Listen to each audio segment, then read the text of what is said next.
Buenas tardes, bienvenidos a esta parte de la conferencia que creo que es tremendamente importante porque el tema es gobernanza territorial, consulta previa y minería informal. Es un tema que, como todos sabemos, a veces se puede volverse un tema crítico para el avance de los proyectos mineros y, por tanto, es muy importante escuchar la voz del gobierno, que vamos a tener en esta tarde tres personas del gobierno que de diversas partes del gobierno van a presentar cómo se están manejando los temas. Nuestros expositores son el viceministro de Minas, el señor Ricardo Lavó, el señor Alfredo Luna, quien es viceministro de Interculturalidad, y el señor Luis Yayico, secretario de Gestión Social y Diálogo del Viceministerio de Gobernanza Territorial de la Presidencia del Consejo de Ministros, que está en camino al aeropuerto llegando y por tanto va a ser el tercer expositor. Así es que solo algunos recuerdos, que por favor apaguen los celulares y si es que alguien requiere traducción simultánea en inglés, puede solicitar los audífonos. Sin más ni más, comenzamos con Ricardo, contigo. Entonces, el primero es Alfredo Luna, viceministro de Interculturalidad. El que quieras, allá o allá. Sí. Allá.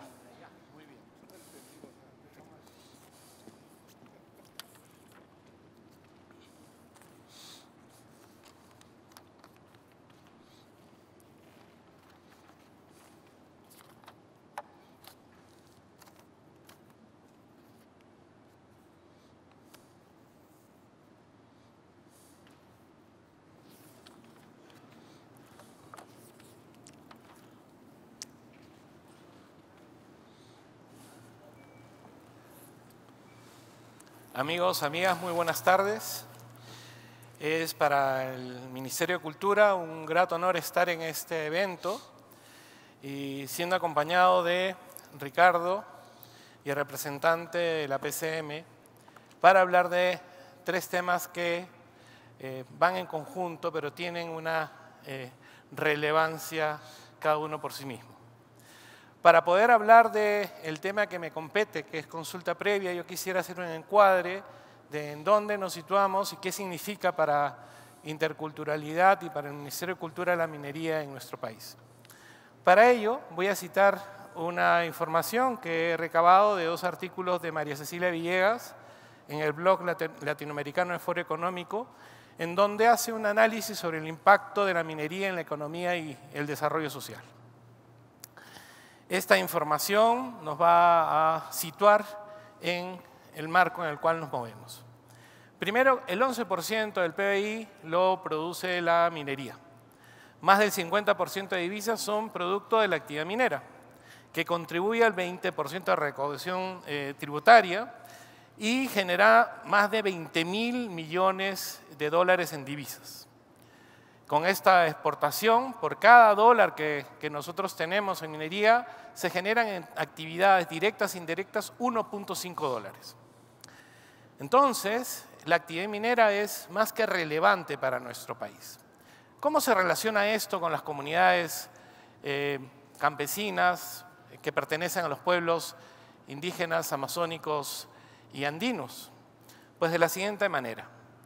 En una región que se caracteriza por la ejecución casi perfecta y ejemplar, voy a tener que hacer referencia a otras regiones que no son tan ejemplares. El 50% de la actividad minera va a los gobiernos regionales y locales, vía canon. Sin embargo, de ese 50% de rentas de la actividad minera, la percepción del ciudadano andino y amazónico es que no le aporta nada, cero. ¿Por qué? Porque la corrupción y la escasa capacidad gerencial ha hecho que el gran beneficiario que debería ser el poblador, el ciudadano, el más pobre, no reciba los ingresos que la minería genera.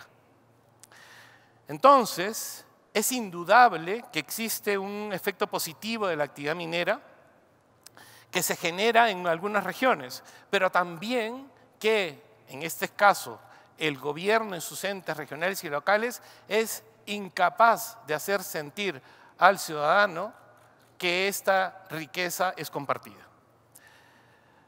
Esta capacidad positiva de influir en la vida de nuestro país tiene, sin embargo, algunas externalidades en las cuales tanto el Estado como la empresa debemos trabajar. Por ejemplo, la disminución de la empleabilidad entre el primer impacto y la operación de la actividad minera. Generamos mucho empleo al inicio y eso va disminuyendo. Este primer impacto se suma a otro, que es la integración de nuevos ciudadanos en el entorno de la vida de las comunidades que trastornan las razones o motivos de vida cultural y socialmente. Esto nos hace ver que de la experiencia pasada, no reciente, porque ahora se observan iniciativas de empresa que son loables, pero de experiencia pasada hemos recogido 3 enseñanzas.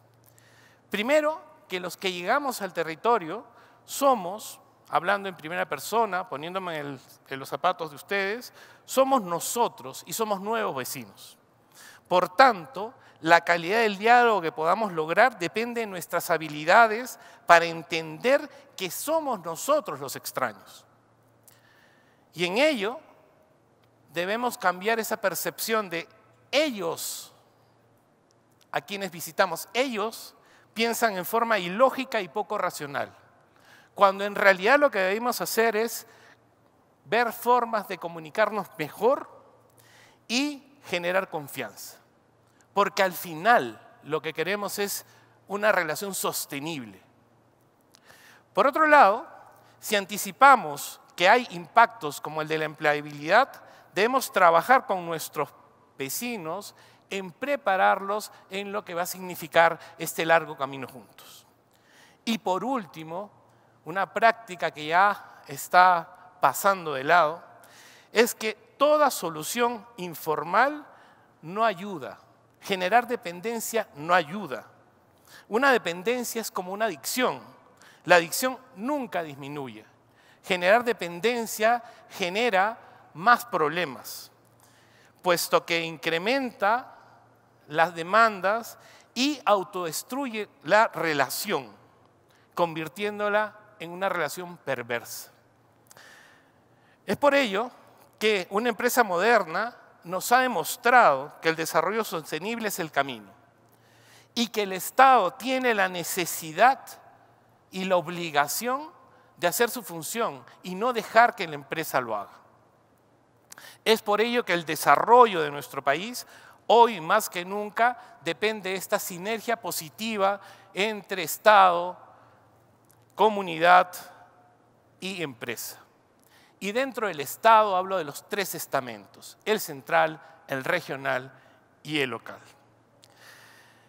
¿Qué es lo que buscamos? Generar institucionalidad política económica para reducir los conflictos sociales. Este gobierno quiere entregar al Bicentenario un país en condición de desarrollo. Para ello ofrecemos desde todos los sectores compromiso, transparencia, tolerancia y respeto a todos y entre todos los ciudadanos. Como ese preámbulo, ahora hablemos de lo que significa la consulta previa. La consulta previa, por todos conocida y con algunos temores y de repente errores conceptuales, es un proceso que involucra a los pueblos indígenas y al Estado. En el Perú existen 55 pueblos indígenas identificados, 51 en la Amazonía y 4 en la zona andina. Hay comunidades campesinas que pertenecen a pueblos indígenas y hay comunidades campesinas que no pertenecen a pueblos indígenas. ¿Cuál es la diferencia? La preexistencia del pueblo indígena al Estado. Características antropológicas, de organización social, de inclusive organización administrativa, lengua, relaciones entre las partes. Como decía, estos pueblos preexisten a la existencia del Estado, antes que seamos república. Es por ello que el año 95 el Perú incorpora a su legislación el convenio 169 de la OIT, donde se reconoce el derecho de la consulta previa a los pueblos indígenas. Por tanto, es parte de nuestro marco jurídico y lo debemos entender. Sin embargo, hay algunas verdades que se han dicho a media caña y otras no se han dicho. La primera de ellas es que el proceso de consulta previa es un diálogo entre el Estado y los pueblos indígenas. Diálogo que puede concluir en un acuerdo o no.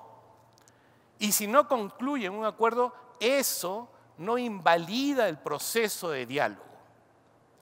Es el Estado en ese momento el que debe asegurar que los derechos colectivos de los pueblos indígenas no sufran afectación o, si es positiva, la afectación que sufran sea canalizada por los organismos competentes.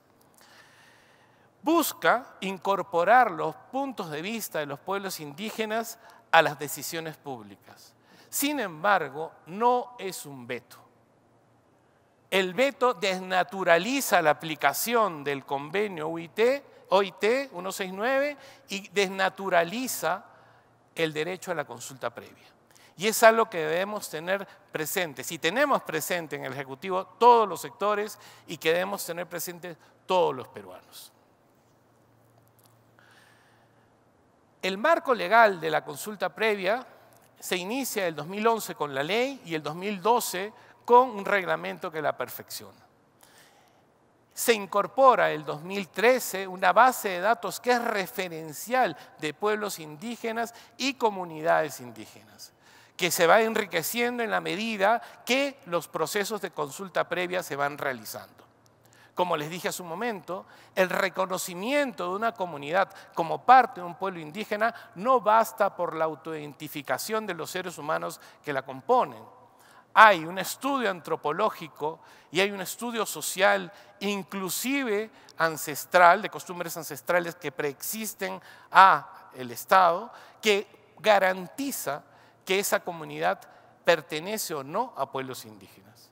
En más de una ocasión, en nuestro viceministerio hemos denegado la solicitud de reconocimiento a una comunidad como pueblo indígena porque no lo son. Porque o está constituida por colonos o está constituida por una comunidad campesina que se agrupó en algunos casos posterior a la reforma agraria. Pero ¿qué nos brinda la ley, el reglamento, la base de datos y la actuación del Estado? Nos brinda predictibilidad. Le da al Estado y al empresario predictibilidad. Sabemos que el proceso de consulta previa adolece aún de algunos problemas. Problemas que anotará mi colega Ricardo Labón. Es importante saber a qué llamamos predictibilidad. Primero, ¿cuándo? ¿A quién y cómo se hace el proceso de consulta previa? Y sobre todo, ¿cuándo va a durar? En una conversación con alguno de sus colegas, una preocupación era que efectivamente el proceso de consulta previa se había hecho en el tiempo razonable, que el proceso de diálogo había sido exitoso y que la relación, luego del proceso de consulta previa, entre la organización empresarial y la organización de las comunidades indígenas era muy buena. El problema, decían, es que el trámite, es decir, el papeleo previo y el papeleo posterior, era muy largo. Y en eso estamos trabajando, en destrabar no la consulta previa, sino justamente el trámite administrativo que es engorroso y que muchas veces genera una imagen distorsionada del proceso.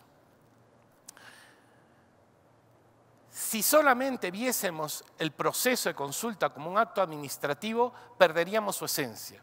Repito, es un derecho de comunidades, de pueblos que preexisten al Estado y a las cuales nosotros llegamos para generar riqueza para toda nuestra nación. El Banco Mundial no es una ONG, el Banco Mundial tampoco tiene un tinte o un cariz política o A o B. El Banco Mundial, que trabaja con algunas de las empresas acá presentes, ha felicitado el modelo peruano porque le da predictibilidad y seguridad, tanto a la implementación del proceso como al cuidado del derecho de los pueblos indígenas. Ahora, si nos vamos ya un poquito más a las estadísticas, podemos tener en este mapa y en estos números que se han realizado a la fecha, desde el 2013, 34 procesos de consulta previa. La mayor cantidad de estos procesos, el 38%, han sido en la actividad minera. 10 de ellos se han focalizado, 11 de ellos en hidrocarburos. Entonces, estamos viendo que en total, más un proyecto de central hidroeléctrica de energía, que 24 de estos procesos han estado en los sectores extractivos y de energía. Y puedo asegurar que estos 24 procesos de consulta que han tenido la participación de 23 pueblos indígenas y en más de 1000 localidades han sido exitosos. Primero, para los habitantes, para los miembros de los pueblos indígenas. Segundo, para la empresa. Y tercero, para el Estado. Porque no hay que olvidar que la paz social y el desarrollo van de la mano. Y la paz social solamente la podemos lograr cuando respetamos los derechos. Respetar los derechos nunca debe ser dicho y visto como una traba. La consulta previa ha contribuido entonces a la sostenibilidad de las inversiones en el país. Un proceso de diálogo exitoso siempre asegura la sostenibilidad de quienes lo tenemos. Podemos iniciar con diferencias, pero al final, cuando nos damos ese apretón de manos, estamos asegurando una relación sostenible por una larga y prolongada etapa. Son más de 350 acuerdos cumplidos que sí tienen naturaleza de obligatorio cumplimiento, que han dotado de legitimidad a las intervenciones estatales. ¿De qué manera? Previniendo conflictos sociales. ¿Cuánto significa esto en dinero?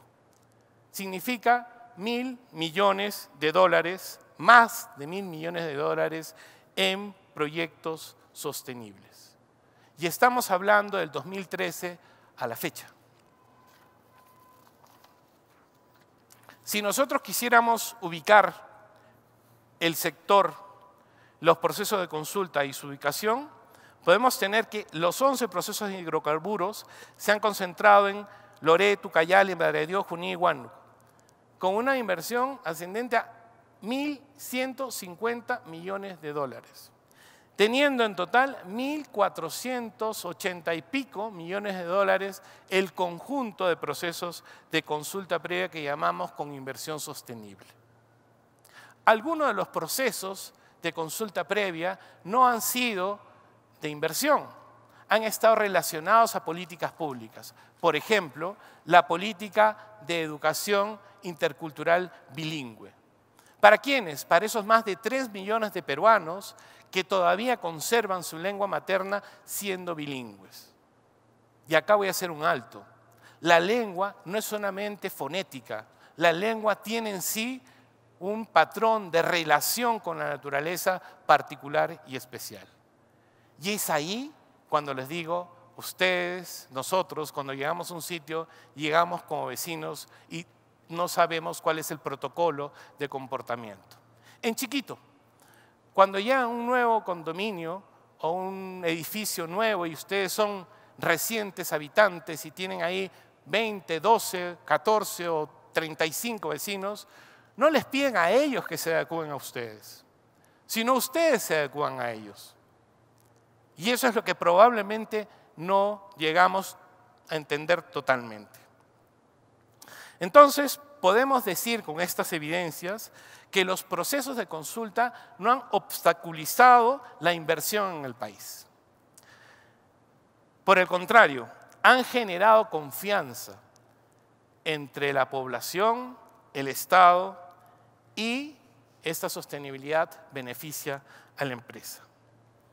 Entonces, yo lo que pediría es que veamos a la consulta previa como un derecho, como un proceso, pero sobre todo como un aliado que nos genera una oportunidad para el desarrollo.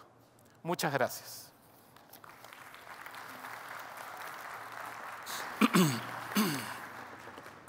Muy bien, ha sido la presentación del señor Alfredo Luna, quien es viceministro de Interculturalidad. A continuación viene la exposición del viceministro de Minas, el señor Ricardo Labó. Muy buenas tardes. Creo que si bien esta sala es bastante grande, creo que si esta charla o tema se hubiera realizado tal vez hace 2 perumines, o sea, más o menos en el 2011, la sala realmente estaría llena, si no repleta. En ese momento había mucha incertidumbre con respecto a este proceso, se veía como un problema, ¿no? como una demora hacia las inversiones, como una traba de las inversiones. Hoy sigue siendo tal vez una preocupación, pero como bien dijo Alfredo, la consulta previa es una realidad. Y como Estado, quienes somos los encargados de llevarla a cabo, debemos realizarla y sobre todo asegurarnos que no se mezcle con la burocracia del Estado, como bien dijo Alfredo. Ningún proceso de consulta previa hasta el momento en el sector minero y todos los otros que presentó Alfredo han sido rechazados, todos han sido exitosos hasta el momento y estamos trabajando y vamos a seguir trabajando para que así sea. Ese es el único slide que voy a leer, ¿no? Los otros son de apoyo, pero sí quiero centrarme en cuál es la misión que nosotros nos hemos puesto como subsector o sector minero. Y es contribuir con el desarrollo sostenible del país mediante la generación de las condiciones requeridas para promover actividades mineras social y ambientalmente responsables con la participación del Estado, las comunidades y el sector privado. La ministra Jobim ayer en su presentación detalló cuáles son los objetivos del sector. Permítanme repetirlos nuevamente. Es importante que todos los tengamos claros. El primero es fomentar nuevas exploraciones. Como dijo la ministra, tenemos el objetivo de aumentar en 8% el presupuesto global de exploraciones, actualmente 6%. Información que nos ha alcanzado la agencia SNL Mining and Metals, justamente el día de ayer que lo solicitamos justamente para esta presentación, nos indican que para proyectos de cobre, a la fecha hemos alcanzado capturar el 9.6% de todo el presupuesto global de exploraciones. Estos son para proyectos de cobre. Y que a la fecha, en estos primeros 9 meses, hemos perforado más metros que en todo el 2016. Así que vamos avanzando en este primer objetivo de fomentar nuevas exploraciones. El segundo es viabilizar la cartera de proyectos, ciertamente en trabajo conjunto con las comunidades, y el tema que nos aboca está relacionado.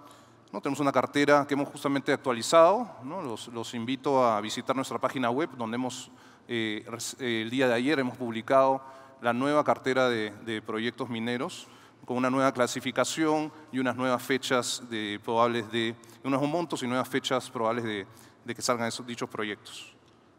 Nuestro objetivo, bueno, la mayor parte de la cartera de proyectos está centrada en proyectos de cobre, por eso pongo el objetivo de que en los siguientes 4 o 5 años debemos aumentar la producción de cobre en por lo menos 30% y superar esta valla de los 3 millones de toneladas métricas finas y continuar siendo los segundos productores de cobre del mundo.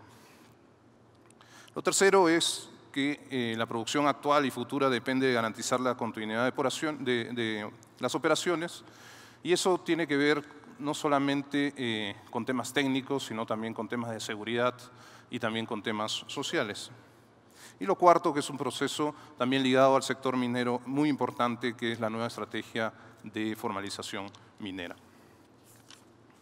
Para eso tenemos una estrategia que se basa en estos 4 ejes, ¿no? Que es la reducción de trámites y procesos, que hemos iniciado un proceso intensivo en consulta y en trabajo conjunto con diversos actores, toda una revisión normativa, promover un adecuado entorno social, y en eso voy a hablar en un momento, y realizar intervenciones diferenciadas por proyecto. Cada proyecto tiene su particularidad y nos hemos organizado dentro del Ministerio para que los proyectos tengan una atención y un acompañamiento específico.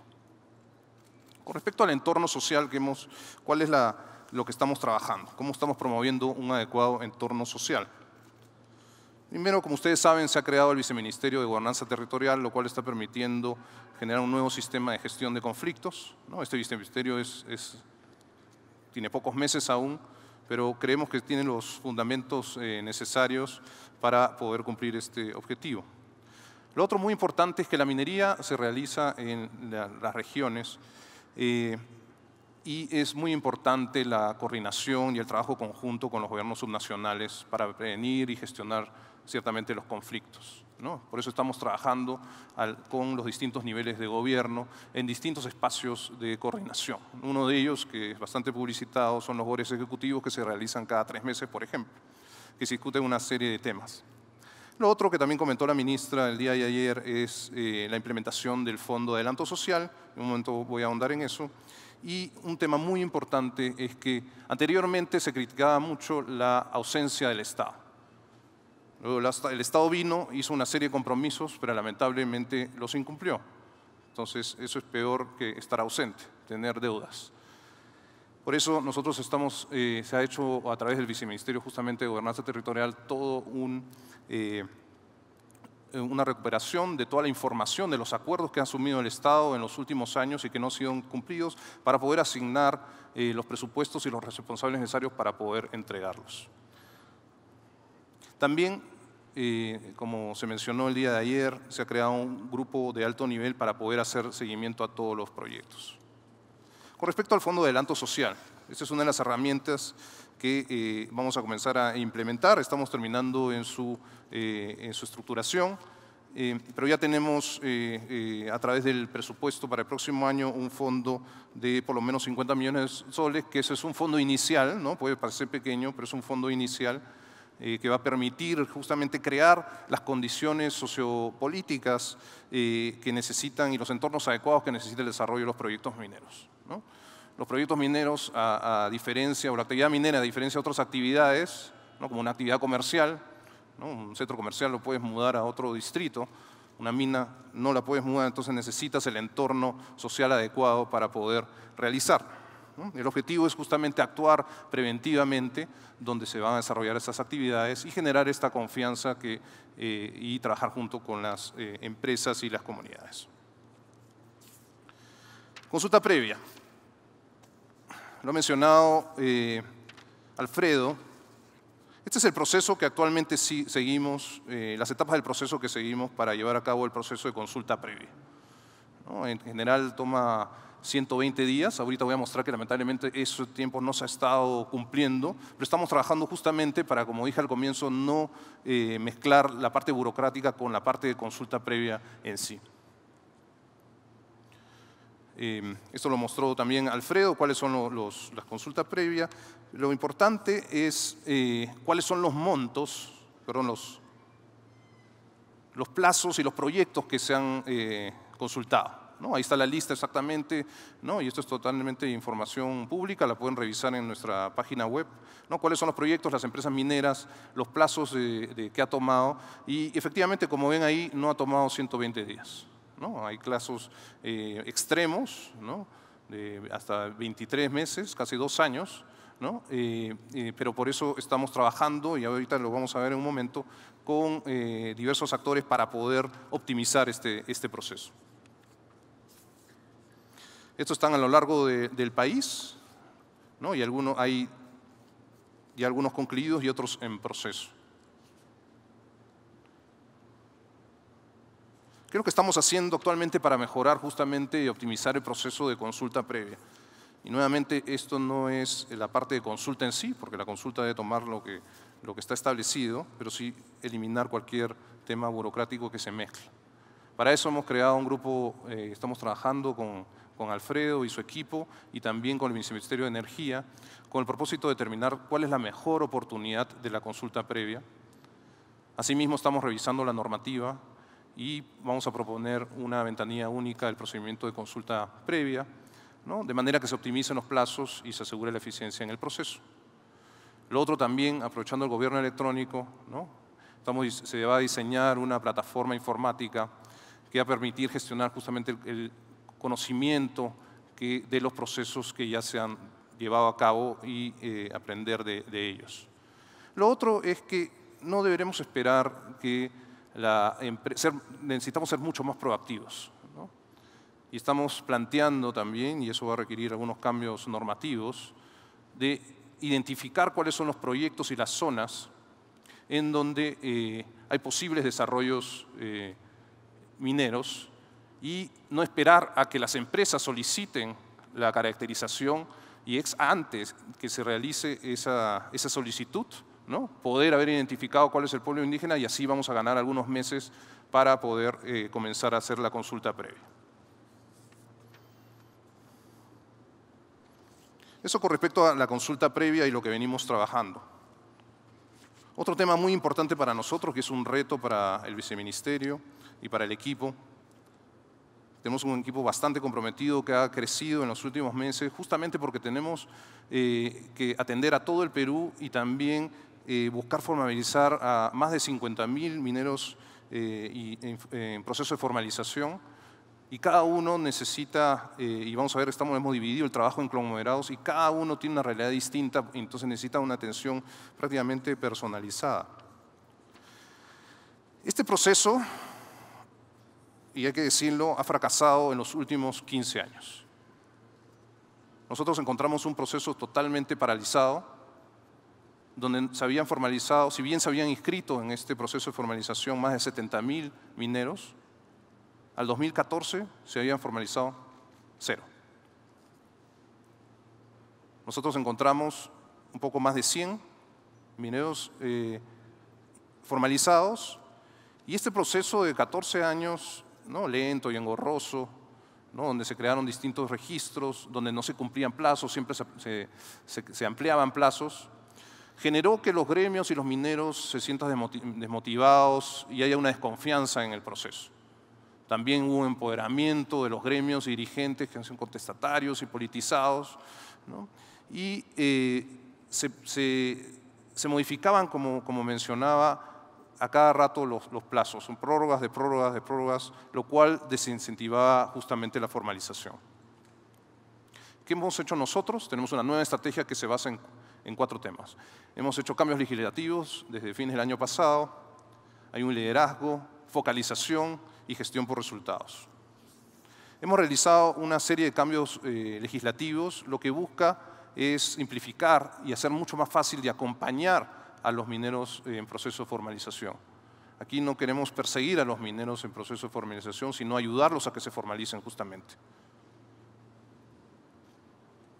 Y eso cubre temas administrativos, temas de índole arqueológico, de índole técnico, de terrenos superficiales y también de índole ambiental. Se han generado incentivos, ¿no?, como el derecho de preferencia a favor de los mineros informales y también reducción del pago de derecho de vigencia o suspensión de la penalidad para los titulares de los derechos mineros que suscriban contratos con los mineros en proceso de formalización. Así que los incentivo a los que tengan mineros en sus concesiones, que puedan ayudar a este proceso de formalización. Ya muchos de ustedes conviven con ellos. Y aquí hay que separar bien la minería ilegal de la minería que se puede formalizar. La minería ilegal es aquella que se realiza en zonas donde nunca se va a poder formalizar por más que cumplan casi todos los requisitos. La minería la ilegal nunca se va a poder formalizar. Los mineros formales son los que a través del proceso sí van a poder llegar a ser formalizados. En cuanto al liderazgo, el gran cambio es que no estamos esperando que el minero vaya a una ventanilla a presentar sus papeles. Por eso ha crecido el equipo, porque los vamos a buscar.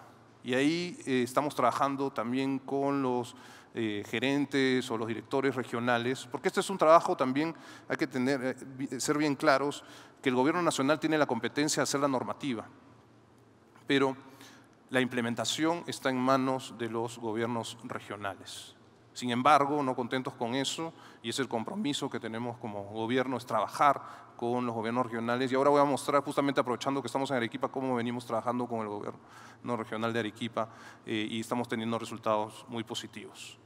También hemos abierto un diálogo muy sincero con los dirigentes. Nos reunimos con ellos cada 2 semanas para discutir justamente todos los cambios normativos que aún faltan y hemos recuperado con ello el rol rector del proceso, ¿no? Y también estamos involucrando a otros actores que tienen interés en el proceso, como ONGs, cooperación internacional y también a la academia. El otro eje es focalización, ¿no? Hemos dividido la estrategia en conglomerados. Anteriormente se consideraba a todos los mineros informales como uno solo. Sin embargo, cada zona tiene su particularidad. Los mineros en proceso de formalización en Madre de Dios, en Puno, son distintos. Los que están en Chala son distintos en Arequipa, en Ica, Nazca, en la zona norte de Piura. Cada uno tiene su particularidad, también se realiza el minado de distinta manera, entonces necesitan una atención diferenciada y eso es lo que estamos haciendo. Esas cifras muestran la cantidad de los mineros que se han inscrito en el proceso. Lo otro también es que habíamos identificado que nosotros hacemos transferencias a los gobiernos regionales para que puedan realizar su trabajo, pero no había ningún proceso de fiscalización de estos recursos, ni tampoco se habían planteado objetivos claros. Nosotros ahora estamos exigiendo a las direcciones que tengan, primero nosotros tenemos nuestro plan estratégico, segundo tenemos planes operativos por cada conglomerado. Estamos exigiendo metas anuales de formalización y también estableciendo en conjunto, ¿no?, hitos de éxitos, indicadores de éxitos, ¿no? Y eso está funcionando, teniendo un trabajo muy efectivo con los gobiernos regionales y para el planeamiento y hemos generado una especie de presupuesto por resultados. ¿Cuáles son los resultados de la formalización a la mitad del año? ¿No? Como indiqué, nosotros recibimos un poco más de 100 mineros formalizados. En solamente 5 meses hemos logrado incorporar a 800 mineros más y en este gobierno vamos un poquito más de 1000, ¿no? Si bien esas cifras, en comparación con todos los mineros que se tienen que formalizar, parecen pequeñas, pero lo que hemos logrado es romper justamente la inercia, ¿no? Y en poco tiempo haber logrado formalizar a ese grupo y tenemos como meta formalizar a fin de año 5000 más. ¿Cuáles son los próximos pasos que vamos a seguir? Lo otro que hay que tener en cuenta es que este proceso realmente ha comenzado recién el 2 de agosto, según lo que se estableció en la legislación, ¿no? Los mineros que se formalizaron antes, incluso se han formalizado con la legislación anterior, ¿no? Y eso no quiere decir que podríamos haber seguido operando con la legislación anterior y que la nueva ha sido por gusto, sino que eso demuestra que si se hubieran seguido la estrategia y haberse acercado al minero, sí se hubieran podido tener cierto éxito con la legislación anterior. Entonces, creemos que va a haber un incremento importante, como van a ver ahora, de los mineros formales. Aún nos falta publicar algunos decretos supremos correlacionados a comercialización, explosivos, transporte, beneficio, insumos químicos, y todo ello lo estamos trabajando en conjunto con los gremios de los mineros en proceso de formalización. Otro punto muy importante es el fondo minero, que lo voy a ver en un momento. Este es nuestro plan de trabajo y si bien tenemos que aún hacer algunos cambios normativos, más allá de los que he mencionado, ¿no?, porque esto es un proceso también de aprendizaje y de adaptación, vamos a tener que hacer algunos cambios, pero si no cambiamos nada, nosotros proyectamos que en los siguientes 2 años vamos a poder lograr que por lo menos 17.000 mineros estén formalizados. ¿Qué es el fondo minero? El objetivo del fondo minero es justamente generar incentivos que ayuden al proceso de formalización y ayudar al minero que llegue, sobre todo el de minería aurífera, la mayoría de la minería informal se realiza explotando oro y el objetivo es llegar a tener la certificación del oro formal, el oro peruano, ¿no? Y para eso, bueno, el minero informal va a ir graduando, ¿no?, los que han entrado ya al proceso de formalización a ser un minero formalizado y a tener la certificación. ¿Y por qué es importante esta certificación? Uno, porque va a poder lograr todos los requisitos, ¿no? Eso quiere decir también que ha logrado los estándares de seguridad y de cuidado del ambiente necesarios, ¿no? Y va a haber una asistencia técnica que van a recibir, pero es muy importante esta certificación porque las refinerías del extranjero que compran este oro exigen justamente la trazabilidad de este oro. Entonces eso va a permitir abrir mercados para ellos. Como mencioné, el trabajo con los gobiernos regionales es clave. Este proceso no lo podemos hacer solo, no nos corresponde tampoco. Los que tienen que hacerlo son los gobiernos regionales, ¿no? Y se ha hecho una evaluación conjunta, ¿no? Hemos priorizado ciertamente ciertas zonas, pero estamos cubriendo a todo el país. Estamos estableciendo planes operativos por 3 años, ¿no? Tenemos convenios, estamos teniendo más recursos y estableciendo también incentivos, ¿no? Como premios para los mejores GORES, ¿no? Aquí unos ejemplos de Arequipa. Justamente hace aproximadamente un mes, ¿no? Estuvimos con la gobernadora formalizando un grupo de mineros de San Cristóbal, ¿no? Ahí ven ahí unas tomas, ¿no? Quien está con la mano levantada es el director general de formalización, el doctor Máximo Gallo. Justamente ahora estaba aquí ayer, se ha tenido que ir a Puno justamente, hubiera estado aquí con nosotros, pero él está prácticamente el 80% fuera de Lima, justamente donde está el proceso de formalización, a pesar que en Lima también hay el proceso de formalización, ¿no? ¿Cuáles son el trabajo que estamos haciendo con los gremios? Que es súper importante, ¿no? Hemos establecido agendas de trabajo conjunto, ¿no? Este trabajo no sería posible si es que no trabajamos con los gobiernos, con los gremios, ¿no? Hemos establecido una agenda de reuniones, ¿no? Estamos acompañando soluciones por distintas problemáticas regionales y locales, ¿no? Y participando activamente en todos los eventos que ellos participan. Así como hay el Perumín, también hay distintos foros de mineros en proceso de formalización. Y justo iba a haber uno en paralelo a este, pero ellos decidieron hacerlo tal vez en octubre. ¿Cuáles son los puntos de agenda? ¿No? El mismo proceso de formalización, todo el tema de la reglamentación del tema de explosivos, transporte de minerales, comercialización, impuestos, insumos químicos, etcétera. Todo está avanzando bien, ¿no? Así que con eso, nuevamente para resaltar que este proceso es muy importante para nosotros, estamos teniendo resultados importantes, hemos roto la inercia. Y creemos que vamos a continuar por el buen camino para que realmente este proceso sí esta vez sea un éxito. Muchas gracias. Tenemos unos minutos, 15 minutos para poder conversar, intercambiar opiniones. Le insistía que esta es una reunión tremendamente importante porque yo es primera vez que a Perumín vengo y vengo a ver los proyectos mineros y la verdad que me causa una impresión muy grande. Pero me sorprende también que muchas de las presentaciones que hacen los representantes de cada una de las empresas son presentaciones donde están con mucho énfasis y muy concentradas en lo que es el trabajo social que hace cada una de las empresas en su área, en su comunidad, en su área de influencia. Les decía en broma que pensaba que no había venido a una convención de mineros, sino de ONGs que ven temas de comunidades sociales, pero refleja la importancia que se le da al tema, y esta mesa lo que tiene es la participación del gobierno con su visión. Así que lo que quisiera plantearles es, en esencia, ¿ustedes creen que ese es un tema que va a ir mejorando, que va a ir empeorando? ¿El gobierno cómo prevé, con todo lo que han estado contando y que implica que tanto las empresas están haciendo muchas cosas, el gobierno está haciendo muchas cosas, ¿por qué subsisten problemas complicados en algunas áreas donde es imposible poder avanzar? Quien quiera, lo podemos hacer a manera de diálogo. Bueno, Alfredo, ¿quieres comenzar? Ok. Bueno, desde la perspectiva de lo expuesto, por los tres, voy a hacer una pequeña balance y después una proyección. Definitivamente, el gobierno es un gobierno que tiene un año de gestión, es un gobierno que ha heredado una serie de conflictos preexistentes que a su vez venían de hace varias décadas, originados por la falta de escenarios generados por el propio Estado que pongan en diálogo a las partes interesadas, ¿no? Tanto a la empresa como a las comunidades que estaban en torno a ellas. Lo que se ha producido en los últimos años es una evolución del enfoque del Estado y de la empresa en función a su rol de actor social.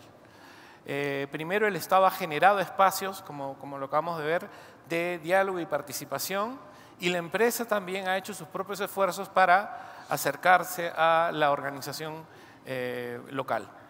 Sin embargo, hay otro actor que no lo hemos mencionado, y es que las mismas organizaciones han ido perfeccionándose y se han ido fortaleciendo en la capacidad de dialogar. Es cierto, pero también en su capacidad de reclamar algunos derechos que no han sido atendidos en su momento. Y estoy hablando en general.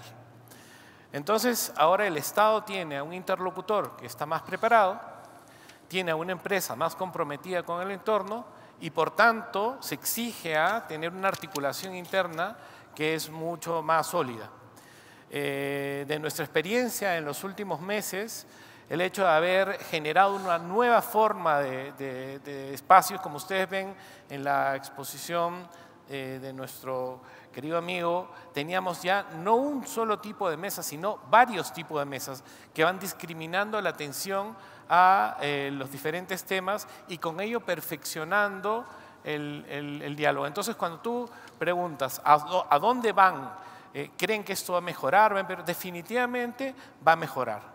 Pero no dejemos de lado también que la conflictividad social se alimenta de muchos factores.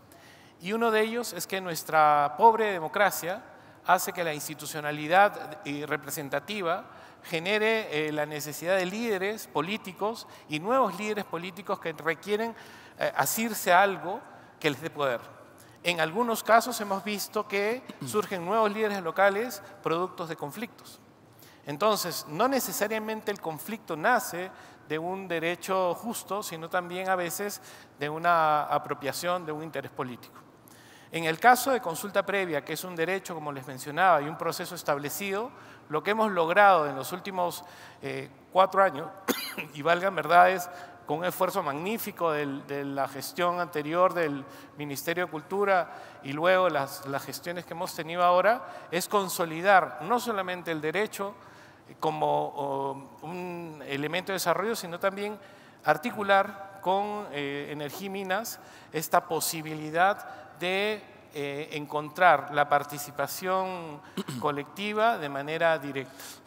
Yo les voy a hacer un comentario. Para nosotros es igual de importante tener una reunión con la representación gremial de ustedes, como tener una reunión con la representación de las organizaciones indígenas, lo que nos permite establecer diálogos en función de intereses absolutamente válidos y servir de intermediario también para transmitir las preocupaciones. Pero lo más importante de esto es generar confianza hacia el inversionista y hacia el ciudadano. Y eso solamente se logra con lo que ustedes están viendo. 3 sectores del gobierno, del Poder Ejecutivo, en donde el discurso es el mismo. El discurso con su especialidad es el mismo. Es escucha y acción. Es escucha y propuesta. Es también intervenir antes que el problema surge. Entonces, yo veo con bastante optimismo que los conflictos que puedan ir surgiendo, pues se van a ir resolviendo de manera coordinada. Es cierto también que tu pregunta puede ir de la mano con qué pasó hace entonces 3 semanas cuando teníamos a todos los maestros revueltos. Pero fíjense cómo estos liderazgos locales nuevamente fueron movidos por un interés político, ¿no? Entonces, hay una oportunidad también para hacer una reflexión como sociedad en función de la necesidad de tener espacios representativos a nivel de partidos locales, regionales y nacionales que permitan que estos mecanismos de agitación sean menos lesivos no para el gobierno, para el Estado, para nuestra nación. Pregunto lo mismo entonces para Ricardo, pero recogiendo lo que Alfredo propone. ¿Qué pasa en una supuesta situación en la cual se ha hecho la consulta previa de la manera como se debe hacer? Y acá Alfredo habla de los legítimos intereses de las comunidades y los legítimos intereses del inversionista. Cuando se ve que se ha hecho todo lo posible y el proyecto está todo en orden, ha cumplido todo y el Ministerio cree cabalmente que ha cumplido con todo, ambientalmente está muy bien y todo, pero por alguna razón política, por ejemplo, con lo que vimos hace unas semanas, hay una oposición para que eso no ocurra. ¿Eso queda en el limbo y nunca se avanza? ¿O qué es lo que va a hacer el gobierno ante casos como esos? A ver, déjame dar un paso atrás. Yo sí soy positivo en cuanto a los avances, ¿no? Contestando la primera pregunta, ¿no? Y hay más inversión minera que se ha realizado que la que se ha paralizado. Tendemos siempre a ver la parte más negativa, ciertamente. Y con eso no quiero minimizar el tema y con eso no es que quiera que esa inversión no se realice, pero sí tenemos que ver los avances positivos que ha tenido la industria. Es mucho también tema de actitud, mucho tema de la forma de trabajo. O sea, yo siempre me pregunto cómo podemos ver empresas que están operando, pero que se les impide sus ampliaciones. Tenemos regiones en donde hay empresas que siguen operando, su operación no ha sido paralizada por los mismos grupos que no lo dejan ampliar. También vemos proyectos y también empresas mineras o proyectos mineros en una misma región, ¿no? Que empresas que están operando sin ningún problema, pero en otras zonas, en esa misma región, están operando con problemas.